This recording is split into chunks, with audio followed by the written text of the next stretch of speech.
ബന്ധം എന്നത് മറ്റുള്ളവരോട് മാത്രമല്ല, അവനവനുമായി കൂടി വേണം. മനസ്സ് ചെയ്യുന്ന പ്രവൃത്തിയുമായി അദൃശ്യമായ നേർത്ത പാതയുണ്ട്.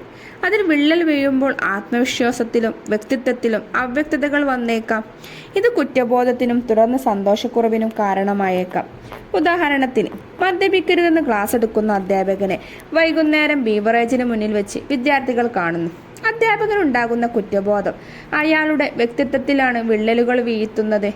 ഇങ്ങനെ വാക്കിലും പ്രവൃത്തിയിലും രണ്ടായി നിൽക്കുന്നവർക്കെല്ലാം ഏതെങ്കിലും ഘട്ടത്തിൽ സ്വന്തം മനസ്സിനോടുള്ള ബന്ധം നഷ്ടപ്പെടുകയും പ്രവൃത്തികളിൽ നിന്ന് ആഹ്ലാദത്തിൻ്റെ നുറക്കൂട്ട് പറന്നു പോവുകയും ചെയ്യുന്നു.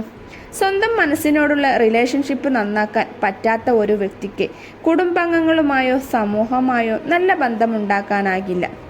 അത് ആത്മവിശ്വാസക്കുറവിന് കാരണമാകും. അതോടെ ചെയ്യുന്ന പ്രവർത്തികളിലും ഭാരം കൂടുകയും ചിരി നഷ്ടമാവുകയും ചെയ്യുന്നു. അടുത്ത പോയിന്റുമായി മറ്റൊരു വീഡിയോയിൽ കാണുന്നത് വരെ ബൈ.